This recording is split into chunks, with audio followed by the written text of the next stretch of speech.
Hey folks, 2012 Kia Soul steering coupler replacement.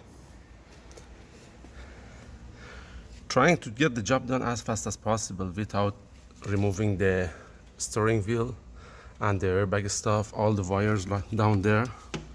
So I just loosened the big bolt on the back of the electric motor and the two nuts from here, the bracket for the steering column. So I put the jack stand here and the bungee cord, not to put too much stress on the wires. So right now you have the motor here, so I'm gonna mark that, which I don't think it's necessary, but I'm gonna do it anyway.